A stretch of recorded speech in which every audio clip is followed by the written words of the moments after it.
We bought an illusion of inclusion. We bought the idea that we were going to all be equally welcomed in to balance the playing field. Everyone would have an equal opportunity to advance, to have, liberty and justice for all. We really bought that. And it has never been true. Because this notion of meritocracy, that you are basically the sum of what your efforts have been, that is really if you just had more merit, if you just, pulled yourself up from them bootstraps, again, that's the myth. That's a myth. From the moment Black people were freed in this country, we were terrorized. From that very moment.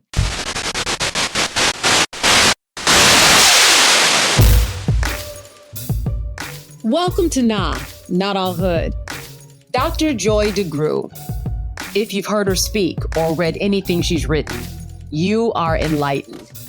She's an internationally renowned author, researcher, and educator, and her groundbreaking work on post-traumatic slave syndrome opened the eyes of so many to the lasting impact of historical trauma. Change will happen, she says, by pouring into young people. Now, whenever she sits down with anyone, it's a healing circle. She always sheds light on those truths so many try to deny. Join the conversation.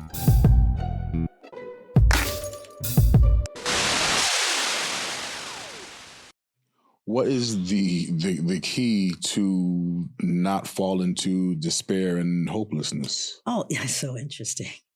It's so interesting you asked me that because I do interviews all over the world. When I was in the Netherlands, that question was asked me. No one has ever asked me that. That was the first time anyone said, well, the actual question she asked was, why do you have hope? Why do you have hope? And I had never had, it's like I'm prepared for pretty much anything. Right. So it was something that I responded to immediately. And I said, I am the hope. You and I are the evidence of hope. But given what you just laid out, how does that manifest? So here's what the key to everything is: coming together. The answer is going to be unity. It's going to be coming together, because it is the divisiveness that is destroying the world, not just our world, but divisiveness. Human beings are 99.99% the same. There is one humanity. And when you could get pit people against each other, which is the game, I got to be a little bit better than you, right? And we know anti-Blackness is a standard, right? Mm-hmm. At least I'm not Black, right? And I'm saying, I'm sorry you're not Black. I mean, that's my perspective, given who I believe my people are and who I am. So I believe that part of what we have to do is we have to bring people together. When people know better, they can do better. I know that clinically as a clinician. I know that as an educator. I know that when people know better, they do better. When I left the little shop with the ladies that were talking about the snow, she hugged me and said, please come back. Because I wasn't speaking between the ears. I was speaking heart to heart. And I was telling her, we've got to reach out to those young ones. We've got to engage them in this process. And, I was on a podcast, what's it called? The Vault. Okay. Recently. And I remember, and I was telling them about me wanting to always work with youth. Because I go to audience and folks, they're the who's who, and they're the, the folks, some of the folks that what Randall Robinson would say, came to do good, but stayed to do well. And that's what happens to leadership. Came to do good, but stayed to do well. I'm going to get mine. And we have I'm going to get mine kind of mentality. And so when I travel to different places and people will, ask me to speak, I said, please get me an audience that has young people, 11th, 12th graders. So I was in Memphis. And I said, look, I want to talk, please. I know I'm here 3 days. Give me some time. They found 150.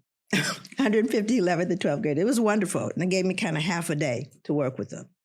And of course, I was going to be talking to the larger audience, the adults, about historical trauma, which is heavy. If you go through, it's intense. And I usually am very careful when I'm working with young people because it's pretty hard hitting. I said, but let me tell them a little bit about some things that I know, historical things I knew they didn't know. And so I started off with them. And these are kids that are in programs, kind of to lift kids up that have been struggling or in, families are having difficulty. These are some great kids, brilliant kids. And I said, how many of you have been in a relay race? Right. I just wanted to start on the ground, something they could relate to, right? They raised their hand. I said, what's the most important job of the first leg? They said, get out fast. You want to get out fast. I said, why you want to get out fast? Because you got to get that baton to the next person. I said, what is the worst thing you could do? They said, drop the baton. I said, my generation dropped it. I'm here to put it back in your hands. Wow. Because you see, they can't hit the tape. I'm not going to hit the tape. I won't be around to hit the tape. But I know they won't if they don't know there's a race. So it's my responsibility as an elder. It's our responsibility as a community to educate them. These kids were so hyped by the time they were coming, their term was over. And they were coming because the next group was coming in. Listen, we didn't know. I was telling them stuff about most people don't know about this country and the contribution of Black people and a variety of things. And one of them I talked about was the Statue of Liberty, but I'm not going to talk about that. But it's a long story about what I learned about that. But we're so intrigued. I know, right? Wait a minute. Right.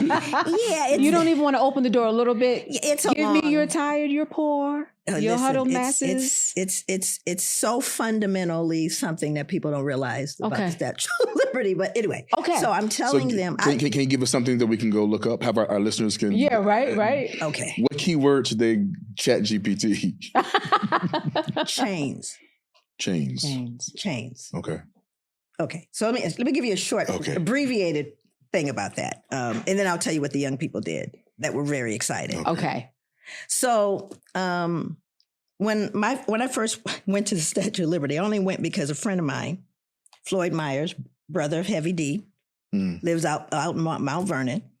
He invited me because he got a new job. He was working for the Department of the Interior, and he was over all the national parks in the state of New York. He said, come on, Joy, go to the Statue of Liberty. I'm going to get you a pass. I said, no. He said, why? I said, because it's going to make me mad. I ain't going. He said, come on, Joy. So we're going back and forth because I knew something about the Statue of Liberty. And it concerned me that no one else knew. So part of what I knew came from when I was in France, and I saw the original drawing from the sculptor. And the original drawing showed she had broken chains in her left hand. She had broken chains in her left hand.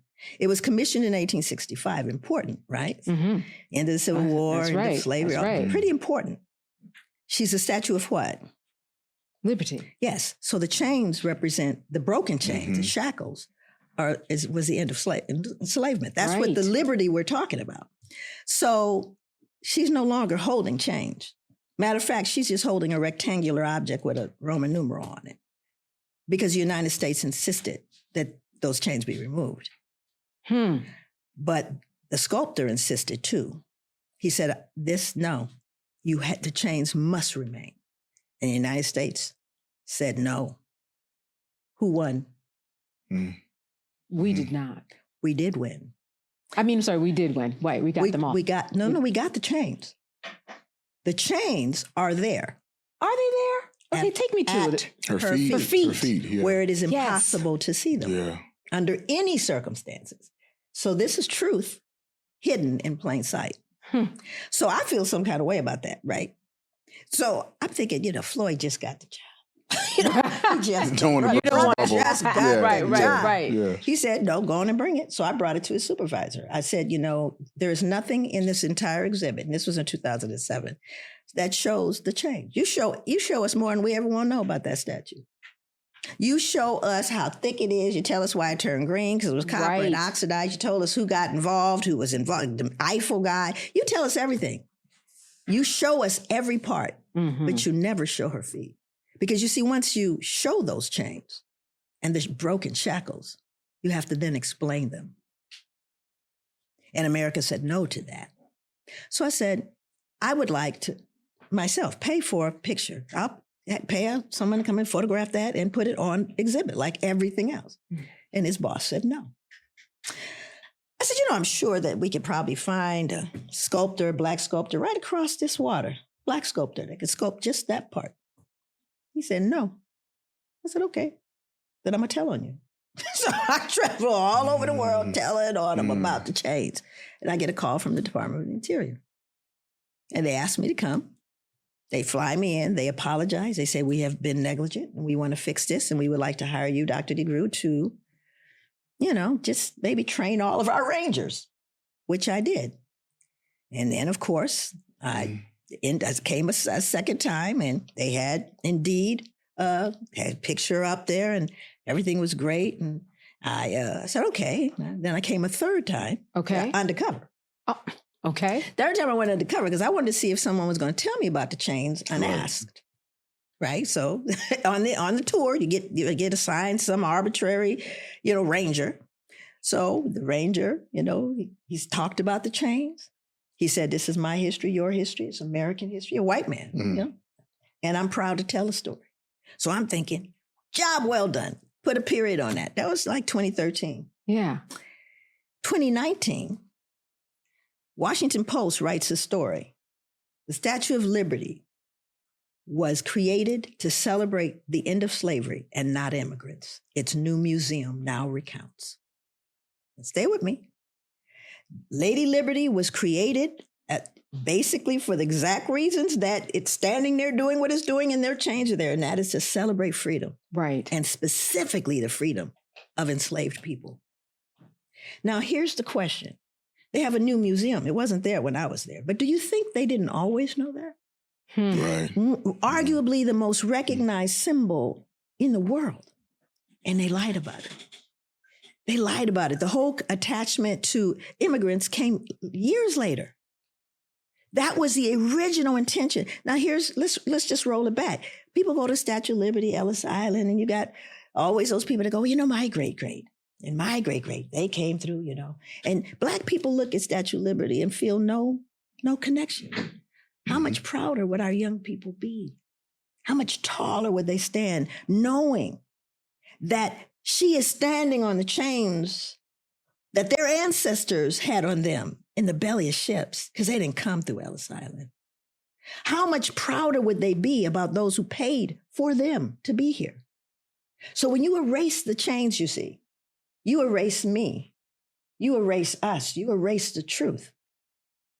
And what the reality is, which to me is much more phenomenal, and that is we can walk there and say, no, this statue is mine. Yeah. Literally, and be right. We can't have that. So, back to the young people. I told them you that told the story. Yeah. Oh my, they were tore up. They were like, what? Right. Right. So they're coming around there. They're like, wow, we didn't know that. And what can we do? These 11th and 12th graders. And I said, keep learning, keep supporting each other.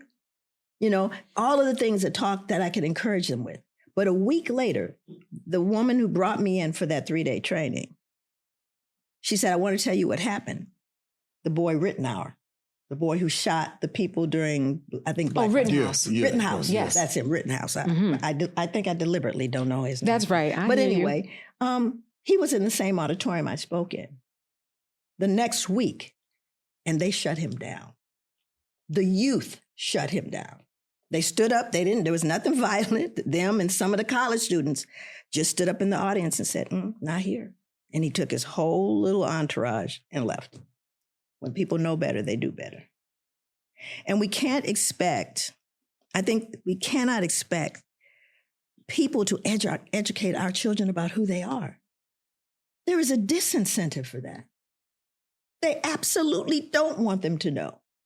And they now made it a rule that they can't. And the reasoning, and I mean, I'm a social scientist, so the reasoning behind it is, to me, troubling. It's really troubling because they say, well, it's just too upsetting. It's going to upset the children. It's just, It's just too harsh a story. You know, Martin Luther King, Rosa Parks, my book, and everybody else, I'm in good company, been banned because it's just too disturbing. Hey, comrades, if you are enjoying the episode, join the conversation. Like, subscribe, leave a comment below. Don't get yourself blocked. Keep it clean. And when Nikki Haley said you don't want Black kids to feel inferior if you teach them do you think for a moment that Jewish children feel inferior when you talk about their Holocaust? Not at Absolutely all. not. I don't think so. No, I don't think so. I don't think so. And here's the reality. They really don't. My niece did some research working with white children in Oregon and telling stories about the history. And basically, she would ask them questions afterwards, like, why do you think Thomas Jefferson said, you know, that Black people were not smart and incapable of being creative, artistic? Why do you think he did that? These are sixth grade white kids, upper middle class. They went. One kid just said he's racist. That was one of the reasons. Another one said, well, it's easy to objectify people when you see them or believe them to be lesser than you. Another student said, well, you know, if people believed that Black people were creative and smart, then they probably wouldn't want to enslave them. And that would lose him money and a whole lot of people, enslaved people. These were not children cowering in the corner saying, oh my God, I'm just so upset. Mm-hmm. They're not upset. Mm-hmm. It's that reality that they don't want their children to get to, not the other. And we bought it. We just went, okay, really? Its stories are too terrible? Then don't read the Bible. Come on. The stories in the Bible. Are you serious? Right. Right? But it's, again, it's like we become part of the people. What is the quote? It said the people are wrapped in a strange sleep. We begin to believe the emperor has clothes on. And we having conversations about how naked he is. That's right. But everybody's saying, well, look at how fine the clothes. And I'm looking around going, is it just me? Is it just me that notices that the emperor is naked? And for me, I think, you know, at 67, at this age, you know, I'm my goal, and I think we talked about it, is I'm looking for the children. They're the ones that we're passing the baton to. Mm-hmm. They're the ones that are going to hit the tape. And they don't know there's a race. So we've got to educate, uplift. And again, I say that when you ask me, what do we do with all the stuff that we know is happening right now? The moment they knew, they stood up. A week later, that little bit that Dr. Joy shared with them was enough for them to feel secure enough, to feel proud enough, to feel able enough to stand up for what's right. And this is not, you know, when I start looking at all the different people all over the world, and you're looking at the globe, our blue marble consists mainly of people of color. Mm-hmm. That's the truth. That's always been the truth. Mm-hmm. Why would you fear that? So unpack it. What is the fear? Because it's fear that's driving all of this. There's another quote that says, in wealth, fear is hidden. And there is a fear of always losing what you have. And what I look at when I see the world and when I see our young people, we have got to convince them, we have got to make them remember who they are, that this planet is comprised of all kinds of people. In fact, if you look in the foreseeable, I mean, just let's go 50 years ahead. No matter how far ahead you look, you're going to come up with a shade of brown. Do you hear me? There's no way it's not going to happen. And that's what and that's the fear. Dr. Frances Cress Wesley talked about in the ISIS paper. Wellsing absolutely did. She taught, and she brought a lot of trouble with that. And that's a fear of annihilation. Hence, you will not replace us. All of that. Yeah. You're going, well, wait a minute. Let's just do the scientific math. Not that people pay attention to what science is saying. Mm-hmm. But what we know scientifically is that human beings are essentially one human race. There is not enough difference, no matter what you look at, hair, features, none of that. None of that is enough to make us not all be part of one human reality, right? That is the truth. So you have to, it begs the question, how can you be replaced? Stay with me. Mm-hmm. There's no such thing as really replacing. We're all human. So what we're looking at is something extraordinarily superficial.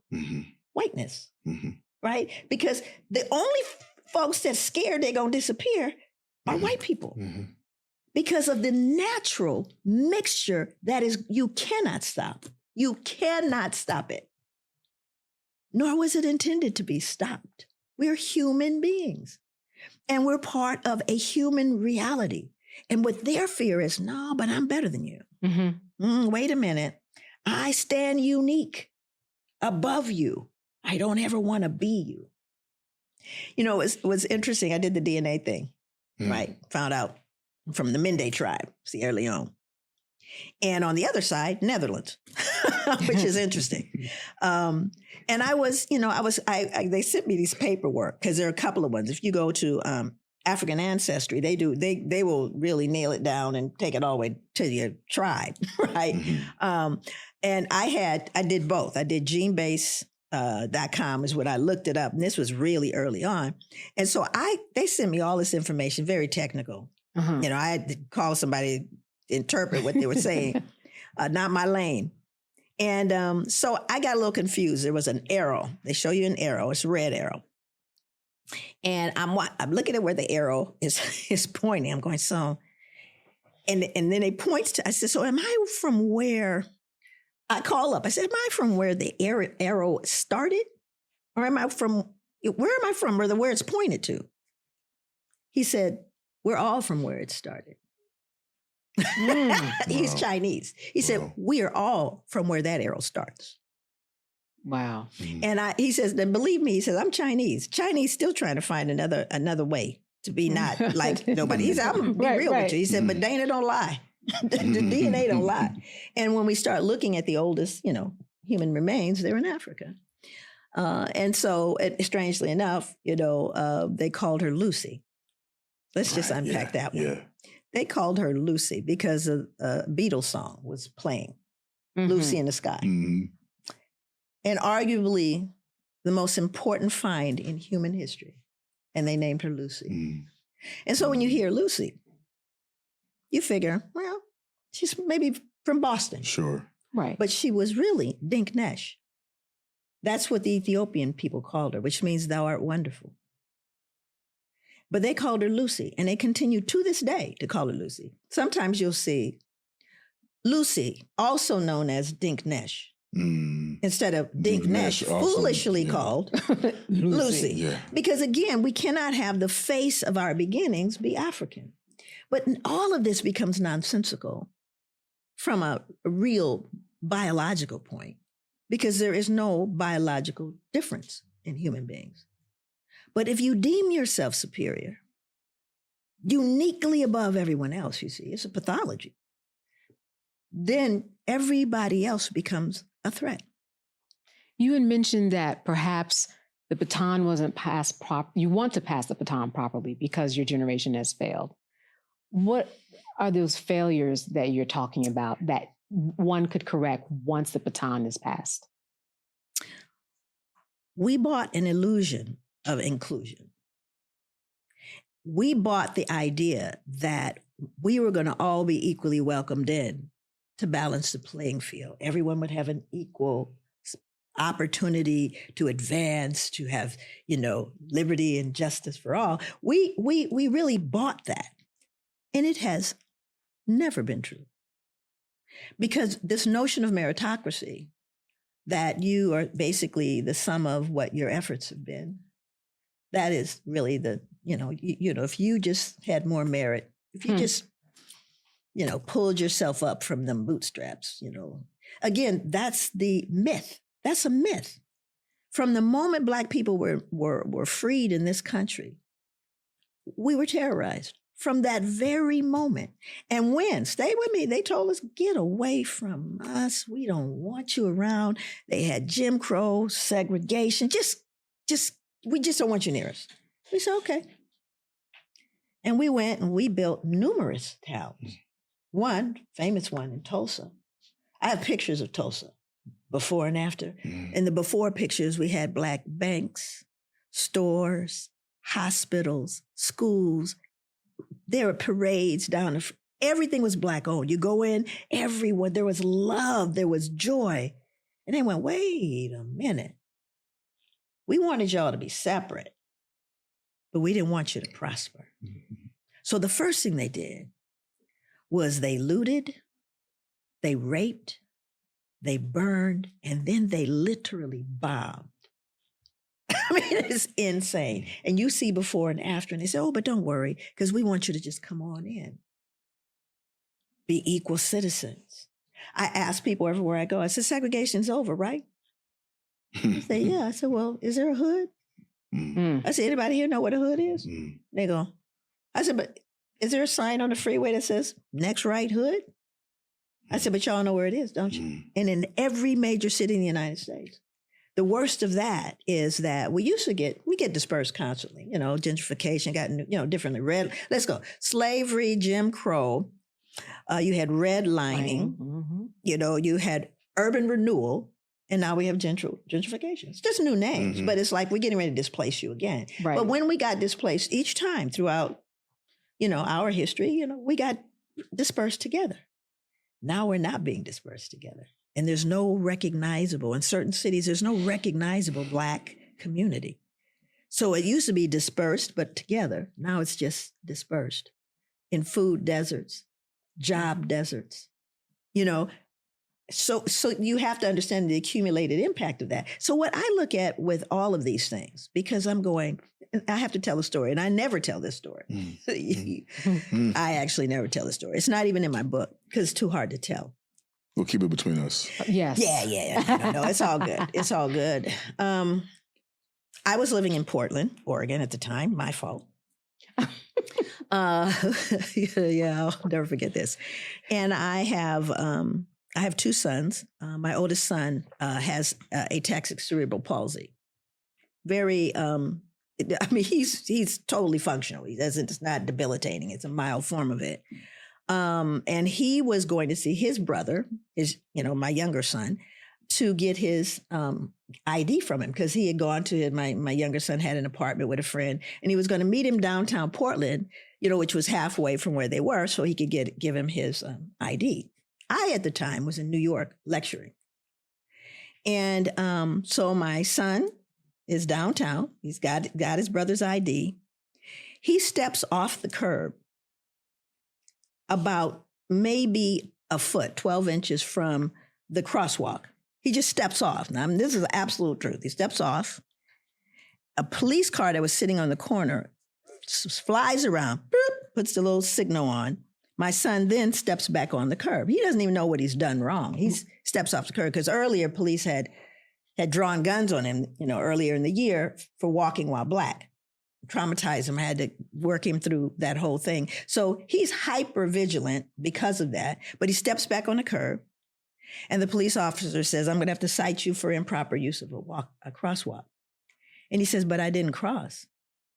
Another police car comes. Now remember the infraction.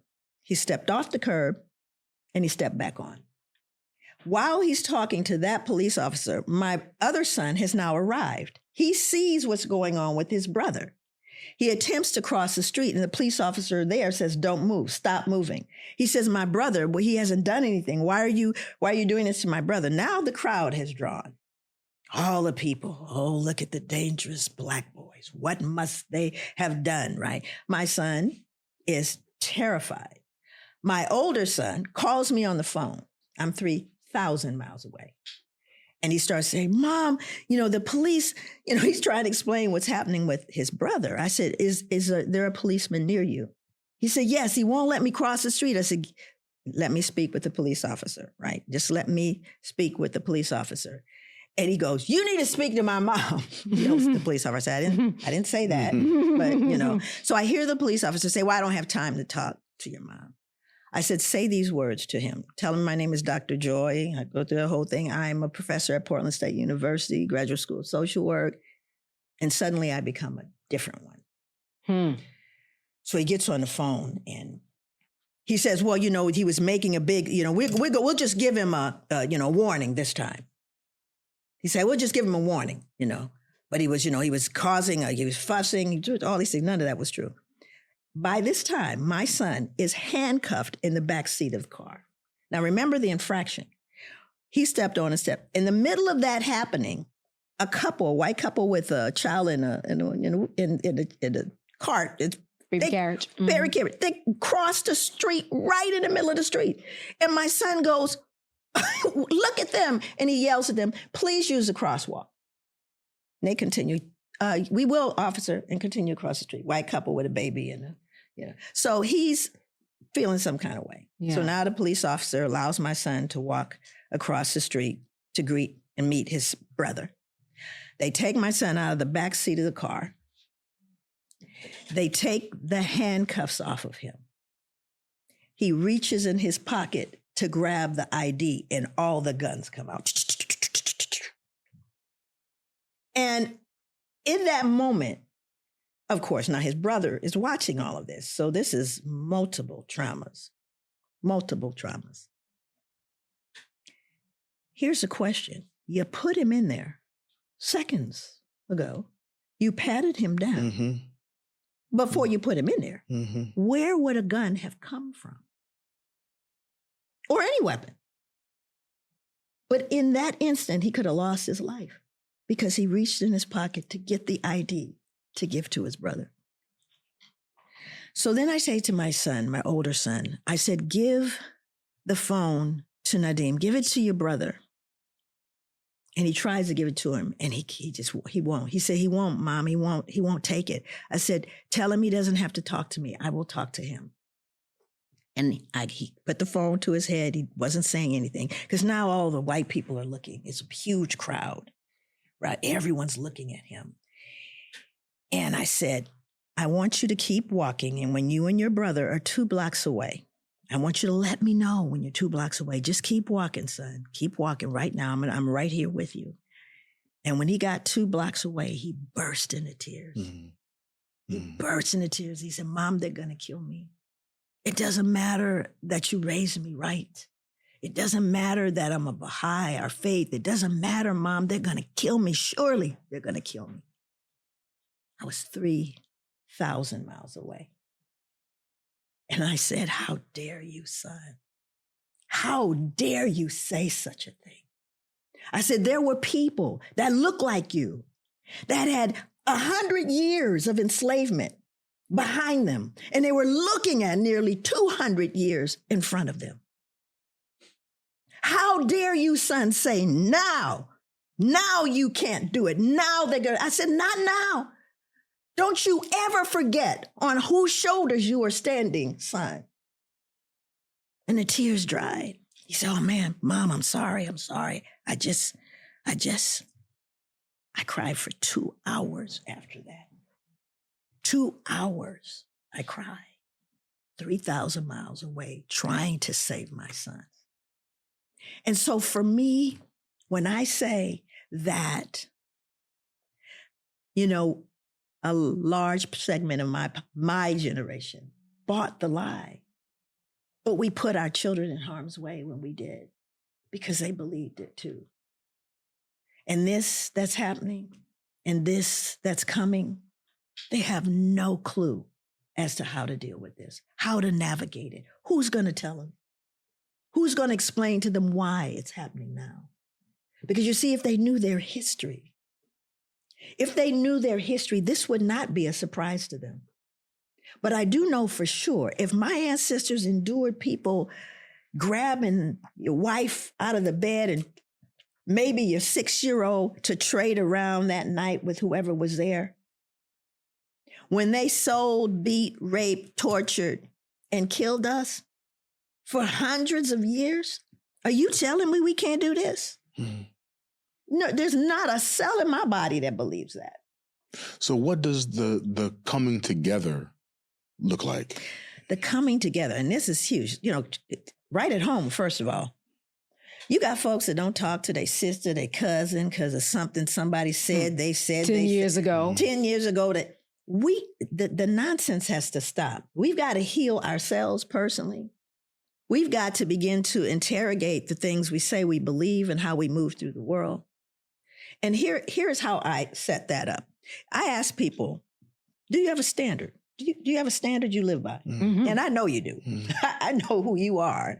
You have a standard, right? Oh, absolutely. Now, I have a standard I live by. It's a high standard. And I'm going to tell you right now, I fail it frequently. Often. I fail my own standard. I said, but here's the difference. My standard doesn't move because I fail it.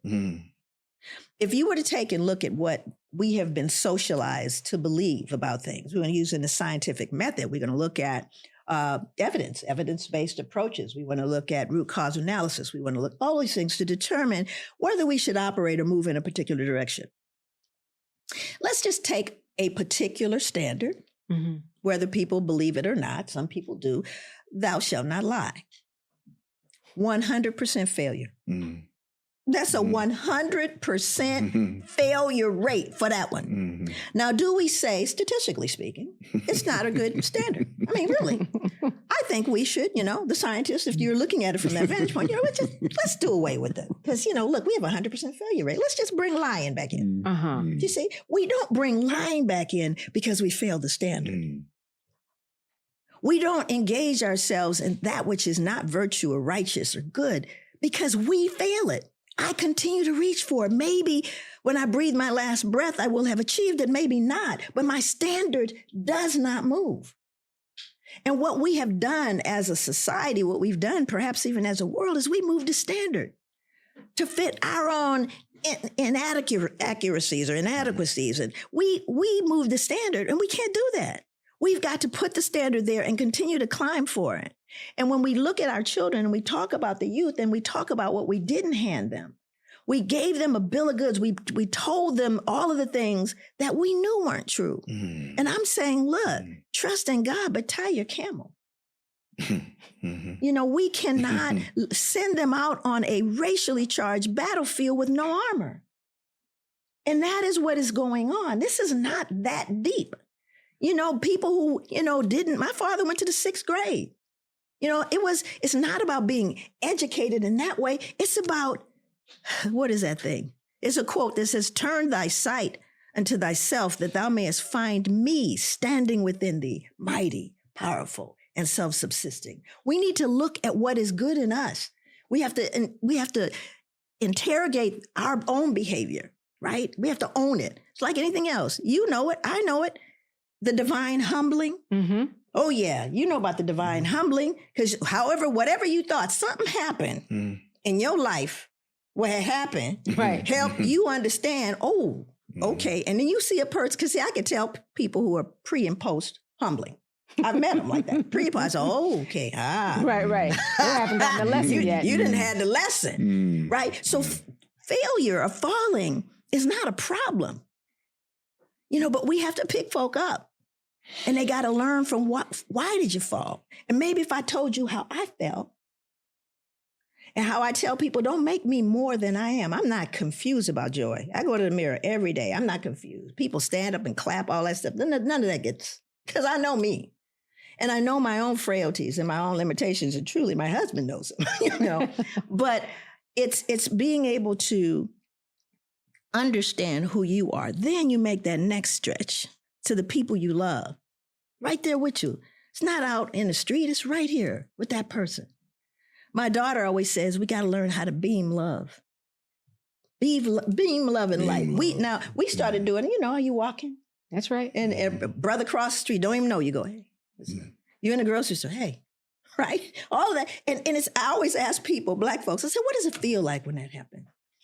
It just warms you up, right? Yeah, it's a shot in the arm that, I see you. Yeah. And Candace, what does it feel like when that doesn't happen? When it doesn't happen? Yeah, when you nod and they don't nod back.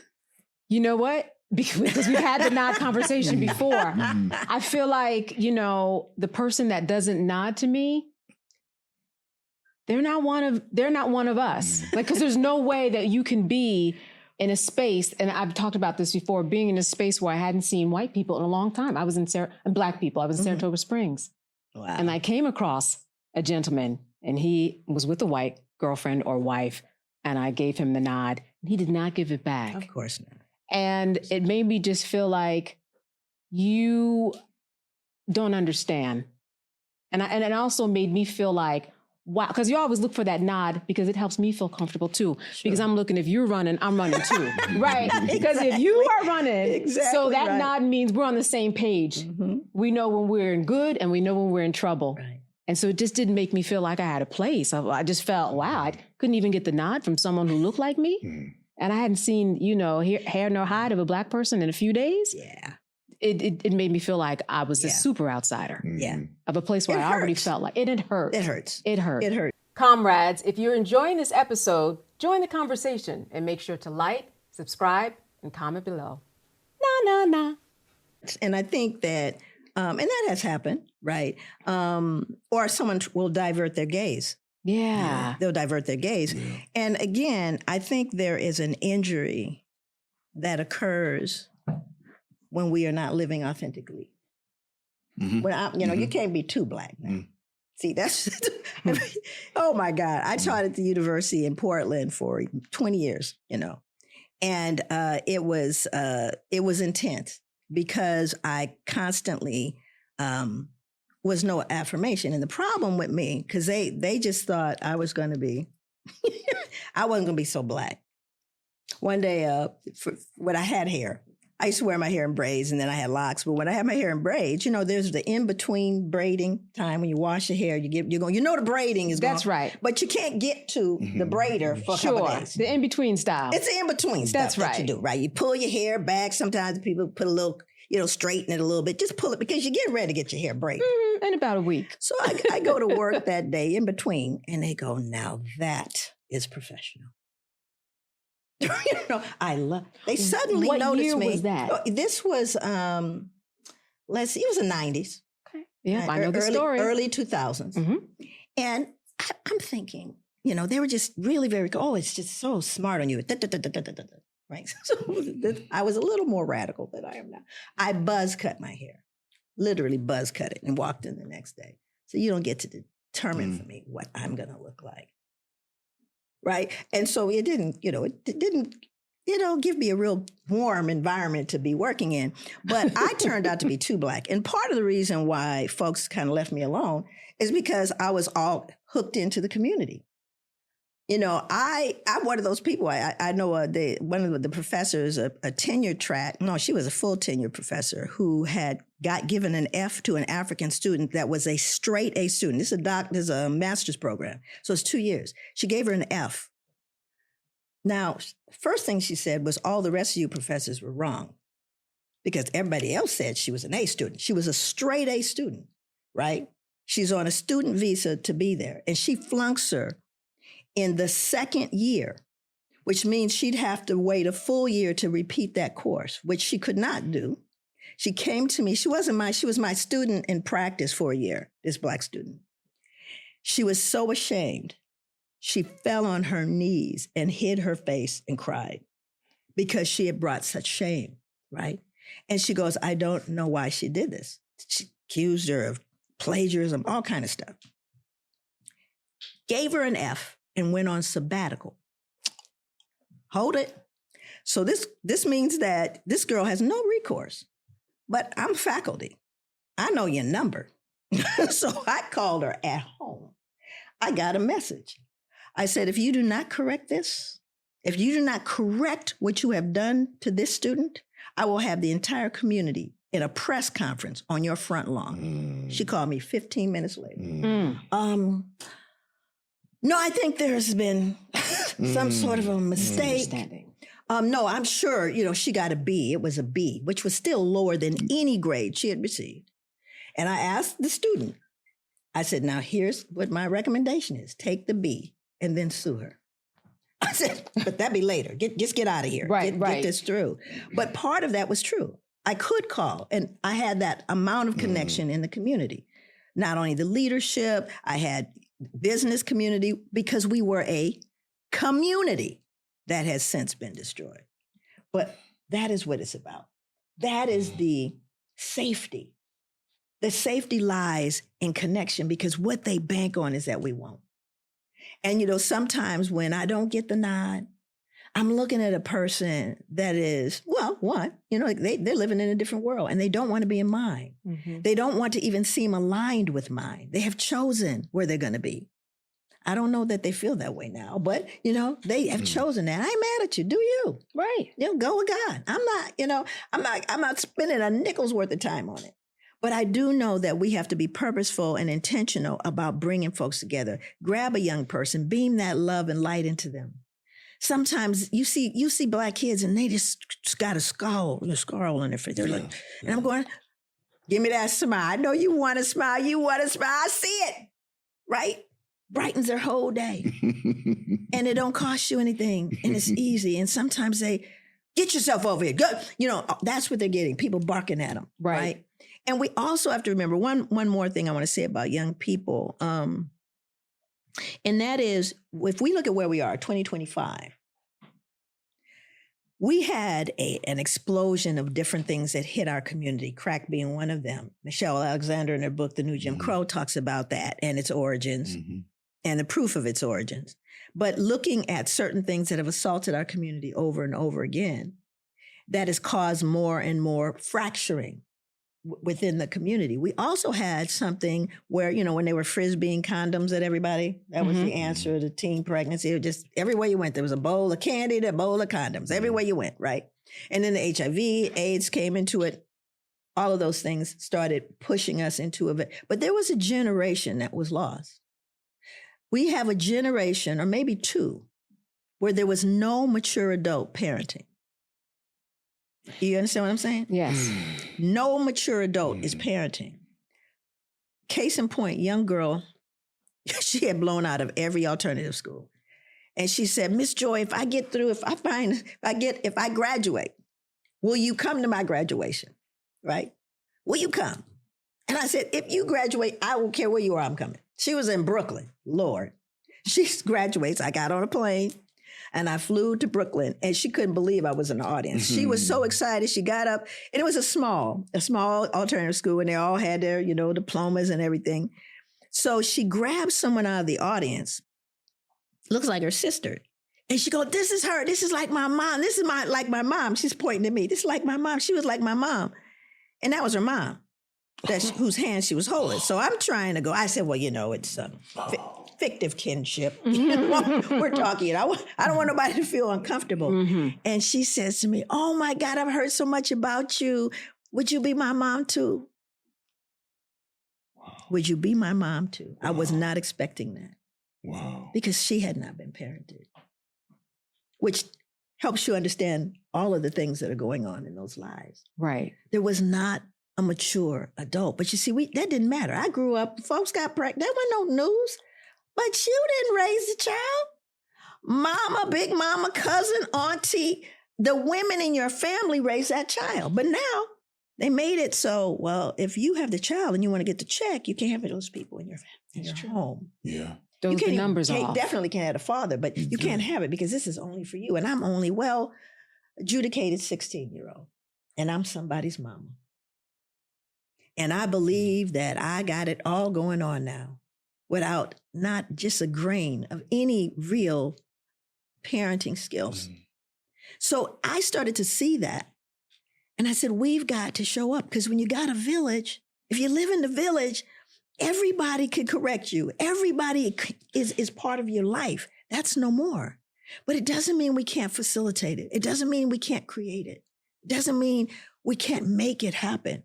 Even if it's in your house, and say, look, I had 52 women at my house. We did a women's gathering. I said, the one thing you got to do is bring a young person so that they can see what an elder is. They can see how important it is between a mother and daughter. I had a mother and daughter come, hadn't even been speaking to each other.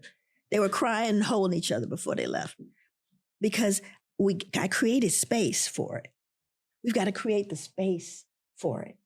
And we've got to get the young people, because they're attacking them as young as 4. So we cannot, like I said, I don't expect folks to educate my kids, my grandkids. I show up, first of all.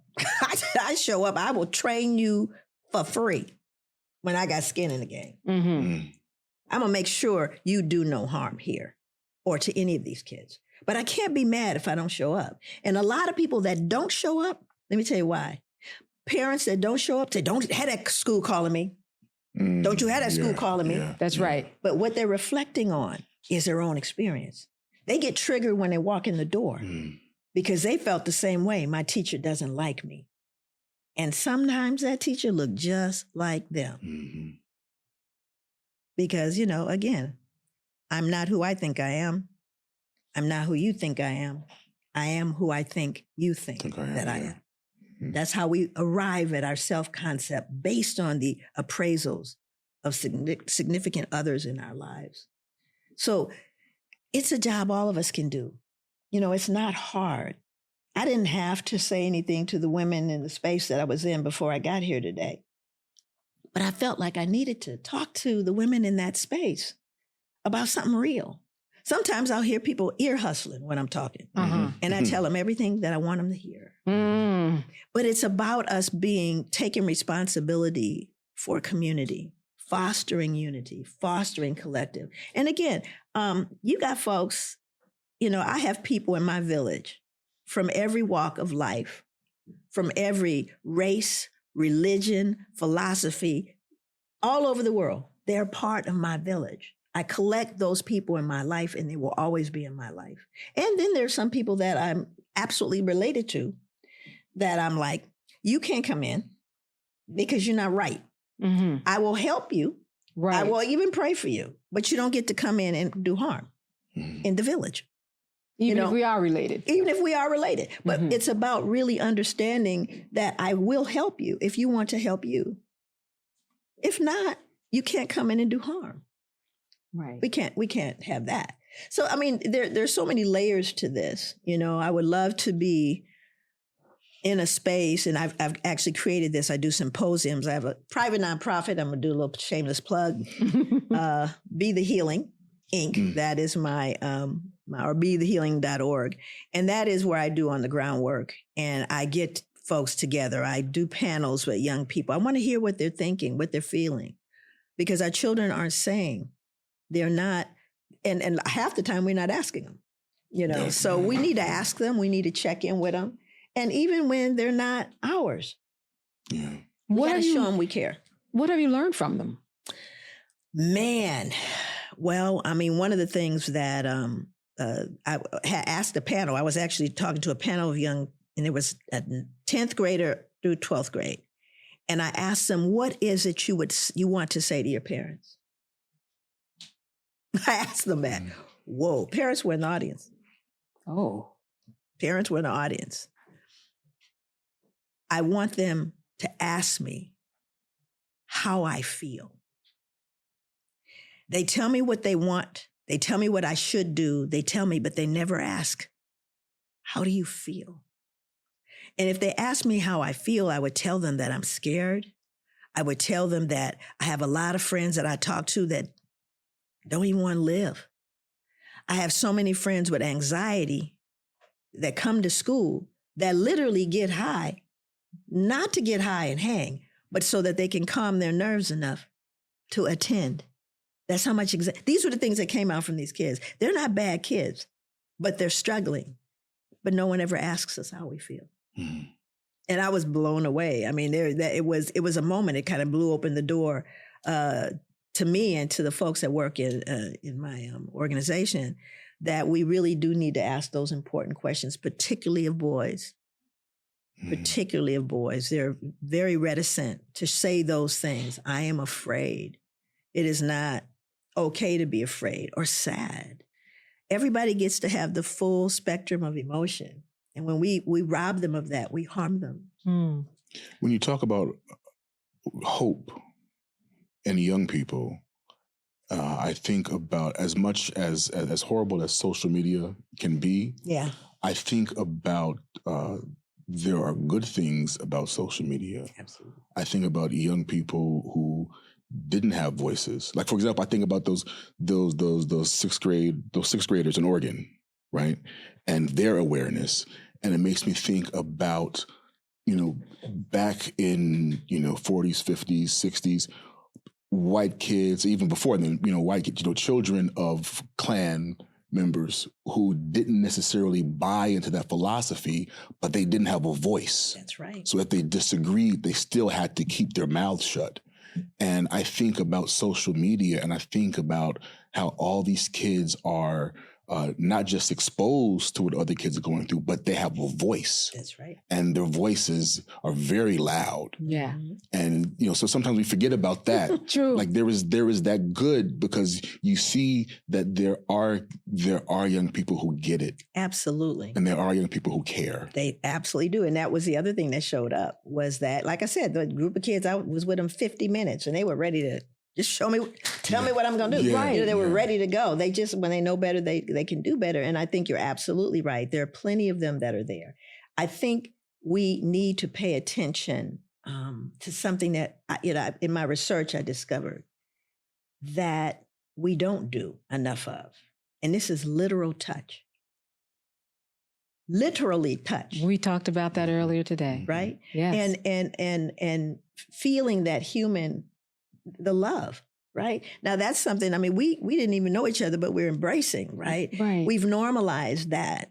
But there are literally young people that are never touched, and particularly young boys that have just never been touched.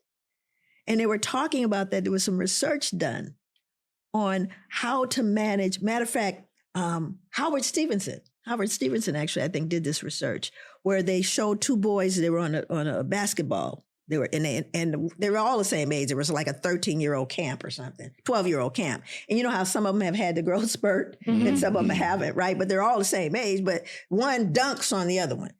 And now everybody going, whoa, man, he dunked on you. These are all 12-year-olds. And he gets mad and he goes over there and he starts pushing the other guy, the other kid. He's going, why you pushing me, right? So now he's just pushing him. And he's in it. The refs come in, blow the whistles. They pull him apart. And the boy, he's humiliated.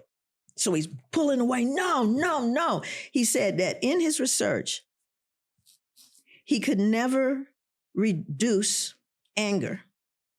He looked at it. He said, but he could reduce aggression. And what he learned that reduced aggression was touch. And he showed it in this little boy who was he goes, nah. And one of the refs had it, was in a bear hug. He goes, I ain't gonna let you go. I'm not gonna let you go. You can be mad, but I'm not gonna let you go. And he melted in his arms. He just melted in his arms. That embrace melted that little boy. So touch, just human touch. For someone who is looking at this, listening to this now, what would you say it's incumbent upon them to do in the face of, I'll just say everything. We don't have to get, but just in the face of everything, for everything that is just, as you said before, hidden in plain view. We saw what was going on. We got the 300 plus pages. What does each person's responsibility look like? I think all of us have a lane. I have a lane. If people say, well, what is Dr. Joy's lane? It's pretty straightforward, pretty clear. And I tell everyone, you have a lane. Wherever you are, whatever you're doing in your life, it means that we reach out beyond ourselves to uplift people, because it's a burden.